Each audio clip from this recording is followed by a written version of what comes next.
اللہ الرحمن الرحیم۔ آپ احباب کو خوش آمدید، اور اسپیشلی آپ پہلی دفعہ تشریف لائے ہیں۔ تو یہ آج ہماری 30ویں میٹنگ ہے الحمدللہ، اور ہماری میٹنگز کے انیشیٹو یہ تھا کہ ہم قرآن حکیم کو مضامین کے اعتبار سے سمجھیں۔ تو ہر میٹنگ میں ہم ایک ٹاپک سلیکٹ کر لیتے ہیں، اس ٹاپک کے بارے میں قرآن حکیم کی تمام آیات جو ہیں ان کو ہم ایک نشست میں ان سے آگاہی حاصل کرتے ہیں، سمجھتے ہیں، اور اس کے ساتھ ہم جو ہمارے ایوری ڈے کے مسائل ہیں ہم ان کا حل ان قرآن حکیم کی تعلیمات کی روشنی میں حاصل کرنے کی کوشش کرتے ہیں۔ اسی سلسلے میں ہماری یہ نشستیں ایک ترتیب سے جاری تھیں۔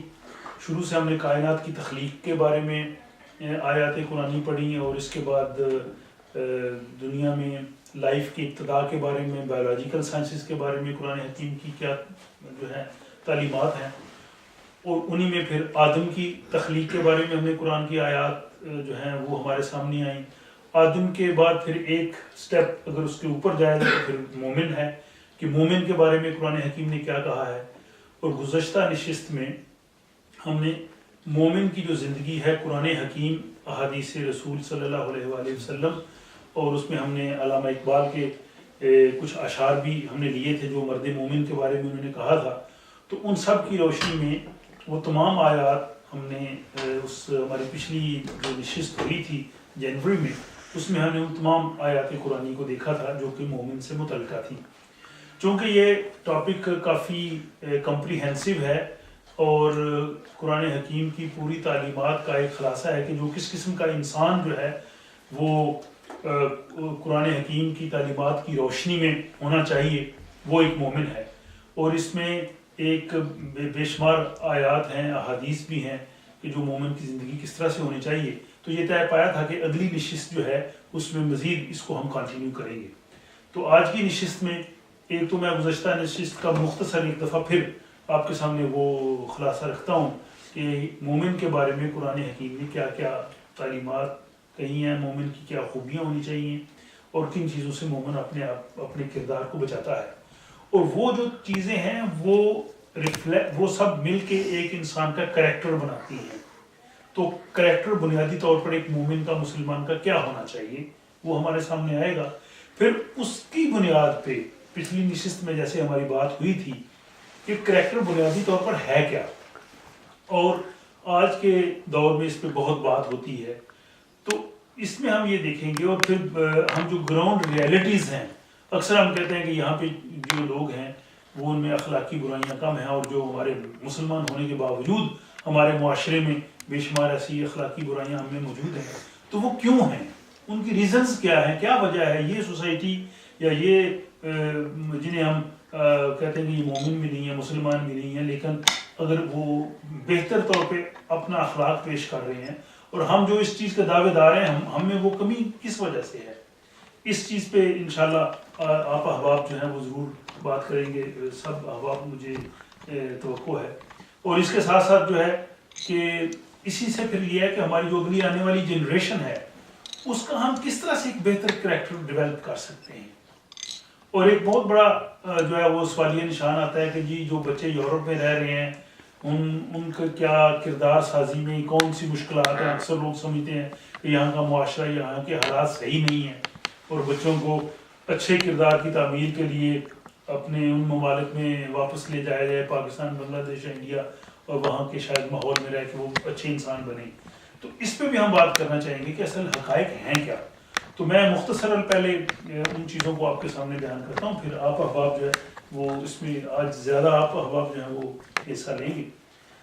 تو مومن کی جو زندگی ہے یا مومن کی جو خوبیاں قرآن حکیم نے بیان کی ہیں وہ کچھ اس طرح سے ہیں، اور جس میں مومن کو کے بارے میں کہا گیا ہے کہ پہلی چیز تو یہ ہے کہ مومن اس کو کہا گیا ہے جو سچے دل سے ایمان کو قبول کرے، بائی کنوکشن وہ مسلمان ہو، اور ایمان جو ہے وہ بالکل اپنی دل و دماغ کے اطمینان کے ساتھ وہ حاصل کرے۔ اور مومن وہ ہوتا ہے جو امن کا ضامن ہوتا ہے، جس پر بھروسہ کیا جا سکتا ہے۔ اس کے بعد یہ تھا کہ انسان کی زندگی کی جو ہے وہ دو جہتیں ہوتی ہیں، ایک اس کی حیوانی زندگی ہے، بایولوجیکل لائف ہے. بایولوجیکل لائف میں اس کے پرنسپلز اللہ تعالیٰ نے سب کے لیے ایک جیسے بنائے ہیں، مومن ہو یا کافر ہو. جو حفظان صحت کے اصولوں پہ عمل کرے گا اس کی بایولوجیکل لائف اچھی ہے، جو نہیں کرے گا اس کی خراب ہے. اس میں ایمان کا یا کفر کا کوئی تعلق نہیں ہے. اور دوسری ہے انسان کی ہیومن لائف. اب جو ویسٹرن تھیوریز ہیں یا ایون بہت سی کارل مارکس کی ہیں دوسری ہیں، وہ انسان کو بھی ایک حیوان ہی سمجھتے ہیں. زیادہ سے زیادہ اس کو حیوان ناطق کہہ لیتے ہیں، کوئی اس کو پولیٹیکل حیوان کہہ لیتا ہے. تو قرآن اس کو کہتا ہے کہ نہیں، اس کی ایک انسانی زندگی بھی ہے، اور انسانی زندگی میں اس کی ذات کی نشو و نما ضروری ہے. جس طرح بایولوجیکل زندگی کے لیے اچھی صحت، خوراک، حفظان صحت ضروری ہے، اسی طرح ہیومن لائف کی ڈیولپمنٹ کے لیے بھی ان چیزوں کی ضرورت ہے جس سے اس کی انسانی زندگی کی بہتر نشو و نما ہو جائے. اور اس کی انسانی زندگی کی بہتر نشو و نما کے لیے اصول جو ہیں وہ وحی کی روشنی میں ملتے ہیں. ایک عام سی مثال ہے کہ اگر کوئی آدمی چوری کا گھی لے کے کھا لیتا ہے تو اس کی بایولوجیکل لائف پہ کوئی فرق نہیں پڑتا.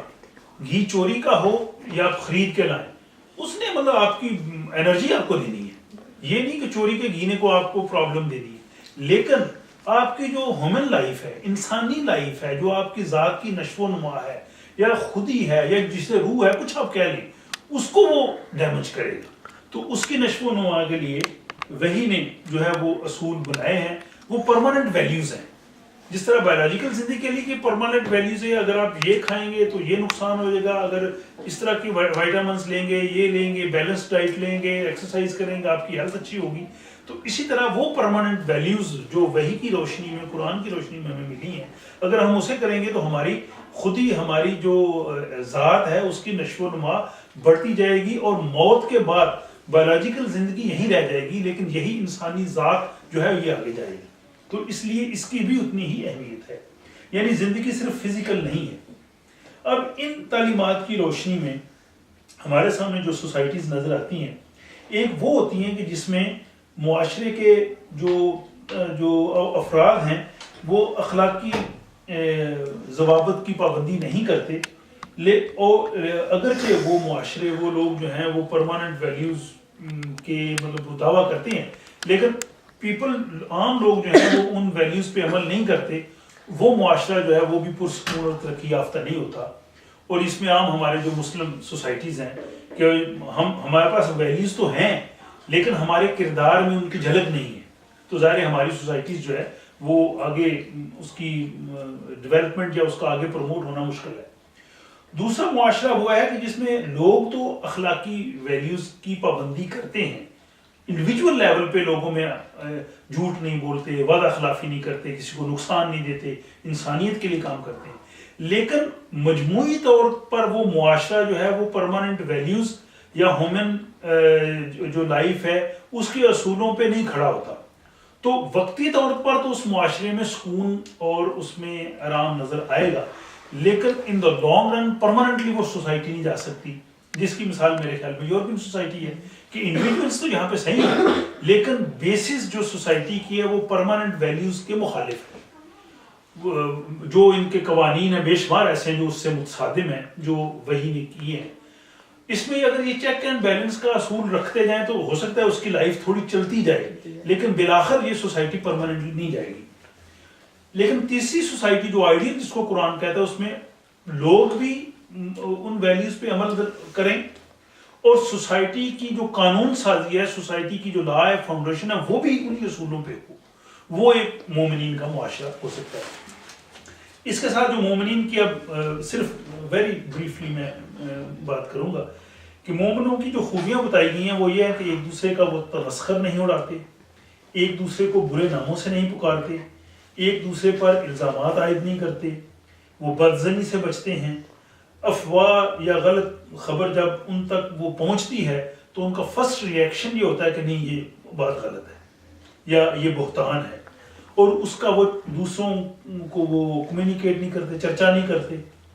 کوئی اگر ان کی طرف خیر سگالی کا جذبہ ظاہر کرے تو اس میں وہ خام خشک نہیں کرتے، کہتے نہیں اگر یہ آدمی صلح کے لیے ہاتھ بڑھا رہا ہے تو وہ کہتے ہیں کہ ٹھیک ہے یہ صحیح ہو سکتا ہے.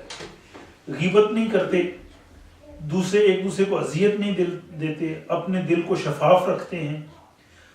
الفت اور اخوت کا مظاہرہ کرتے ہیں، آپس میں بھائی بھائی ہوتے ہیں، رحم دل ہوتے ہیں، ایک دوسرے کے سامنے جھکے ہوتے ہیں اور آپس میں